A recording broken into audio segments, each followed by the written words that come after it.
नमस्कार दोस्तों, कैसे आप लोग। बात करेंगे हम यस बैंक की। यस बैंक के अंदर आज जो है हल्की सी तेज़ी देखने को मिली है, बहुत बड़ी तेज़ी तो नहीं आई है, लेकिन खबर जो निकल कर आ रही है वो काफ़ी यहाँ पर अच्छी है। वो सारा कुछ हम इस वीडियो में समझने वाले हैं, जानने वाले हैं।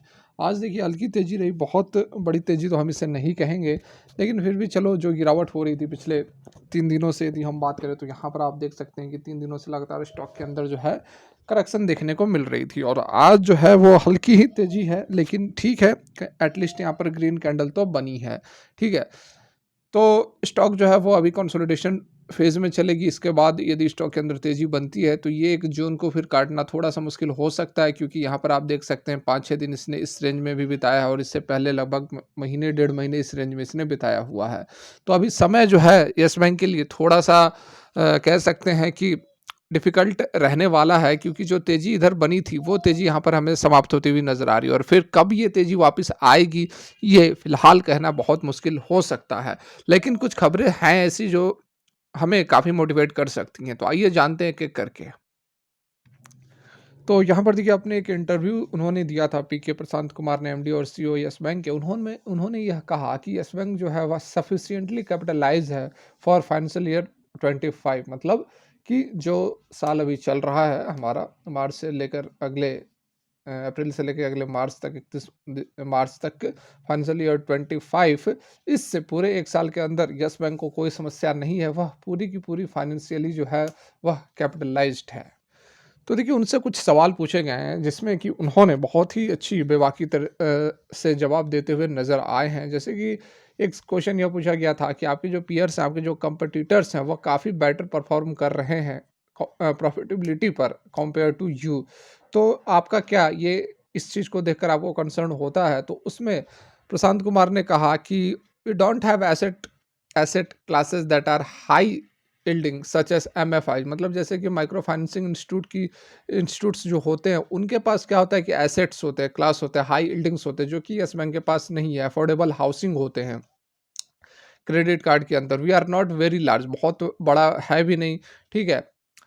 Banks whose entire profitability is coming from MFI and credit cards, मतलब कहने का मतलब है कि वो जो बैंक की आप बात कर रहे हो उनका पूरा का पूरा जो प्रॉफिटेबिलिटी है वो एमएफआई और क्रेडिट कार्ड के बिजनेस से आता है। पिछले 3 से 4 साल में हम जो है प्रीडोमिनेंटली प्राइम्स मॉर्टेज स्पेस में रहे हैं और नई car segment where the yields are low, मतलब कि कार सेगमेंट के अंदर यहाँ पर जो ये लोन्स को फाइनेंस करते हैं उसकी यहाँ पर बात की जा रही है। If we need to move from new car loan to used car, we need to build out capabilities which we have done now. Similarly, we have started moving from prime home loan to affordable housing. Cards के business पर भी उनसे सवाल पूछा गया कि क्या हुआ कार्ड के बिजनेस को, ठीक है। यहाँ पर देख सकते हैं 3 साल हो गए the bank have extensively positioning itself in the card credit card business that seems to have fizzed away मतलब कि धीमा पड़ता हुआ नजर आ रहा है। तो उन्होंने कहा कि कार्ड का बिजनेस ऐसा बिजनेस है जिसमें कि शुरू में 5 से 7 साल तक कैश को बर्न करना पड़ता है, मतलब पैसे लगाने पड़ते हैं। Now is not the right time for us to target that kind of growth, ठीक है। अभी वो समय आया नहीं है कि आप ग्रोथ उस तरह से एक्सपेक्ट कर सकते हैं। हम जो है 50,000 कार्ड प्रत्येक साल इशू कर रहे हैं और 2 मिलियन कार्ड का हमारा बेस हो चुका है। We will grow in a manner where there is no negative impact on profitability in the last 1 year, ठीक है। तो अच्छी बातें यहाँ पर बताई जा रही हैं।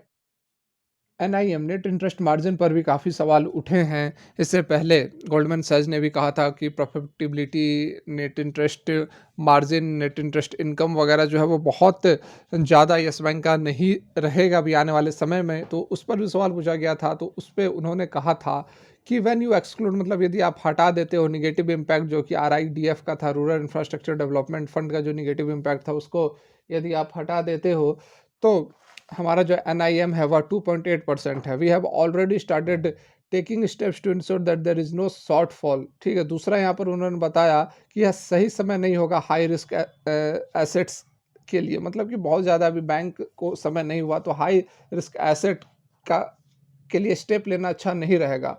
एंटायर बैंकिंग इंडस्ट्री जो है वह प्रेशर में है एनआईएम को लेकर, and we have been able to protect ourself from this, that's why we are not giving any guidance but would continue to see how we can improve the margin, ठीक है। यही बातें हैं कि यहाँ पर पूरी इंडस्ट्री में प्रेशर है, तो हम बस मेंटेन कर रहे हैं अपना 2.8 जो एनआईएम है उसको हम मेंटेन भी करेंगे तो यह अच्छी बात है। कैपिटल रेज़ पर सवाल उठाया गया, पूछा गया कि आपके पास क्या फंड्स हैं पर्याप्त? तो उस पर उन्होंने बताया कि हमारा जो कैपिटल बर्न है वह 35 से 40 बेसिक पॉइंट है। वह क्यों है? क्योंकि इंक्रीज़ हुआ है रिस्क में। किसका रिस्क? तो रिटेल साइड के रिस्क में थोड़ी-सी यहाँ पर बढ़ोतरी आई है जिसके कारण कि 35 से 40 बेसिक पॉइंट के आस-पास हम जो है अपने कैपिटल को बर्न कर रहे हैं। लेकिन ऐसा कोई इश्यू नहीं है। नेक्स्ट क्वार्टर में हमारा काफ़ी अच्छा वारंट कन्वर्सन होने वाला है जिससे कि 250 बेसिक पॉइंट्स जो हैं ऐड करने वाले हैं हम अपने कैपिटल में। हमारे पास सफिशिएंट कैपिटल है कब? 2025 मतलब इस साल की यहाँ पर बात की जा रही है कि सफिशिएंट कैपिटल है, सोचने की ज़रूरत नहीं है। इस पर एक और भी सवाल पूछा गया कि क्या यस बैंक जो है अमॉन्ग द बैंक्स है added to the list of the investment by the HDFC banks affiliate, do you see this as an affirmation from a large domestic investor, ठीक है। तो इस पर क्या बोला गया, कुछ बताया गया, मतलब कि जो खबर निकल कर आई थी एचडीएफसी वाली की 9.5% स्टेक लेने वाले हैं और इसी खबर के बेसिस पर स्टॉक जो है वो लगभग 40% जंप कर गया था 3 दिनों के अंदर। 32 से 33 रुपए तक का हाई ठोक दिया था।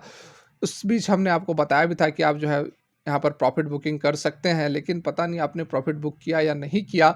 अब उस खबर का इम्पैक्ट खत्म होता हुआ नज़र आ रहा है और स्टॉक भी है जो करेक्ट होता हुआ नज़र आ रहा है। तो इस पर उन्होंने क्या कहा, बहुत ज़्यादा कुछ तो बताया नहीं। एक छोटी-सी बात बताई है कि it's message of confidence in the bank. It is a message of confidence in the bank. बस कॉन्फिडेंस की बात की जा रही है कि हाँ, यहाँ अच्छी बात है, बैंक में कॉन्फिडेंस है, स्टाफ में कॉन्फिडेंस है, इन्वेस्टर्स में कॉन्फिडेंस है कि जो है एचडीएफसी बैंक लेने वाली है, लेकिन बहुत ज़्यादा यहाँ पर डिटेल बताई नहीं गई है। और मैं आपको ये भी बता दूँ कि ये जो खबर है इसके लिए समय भी दिया गया है, 1 साल का समय है और 1 साल के अंदर ये एक्वायर नहीं करती है तो ये जो प्रपोज़ल है जो कि एचडीएफसी खुद इन्होंने इंटरेस्ट दिखाया था वह कैंसल आउट भी हो जाएगी।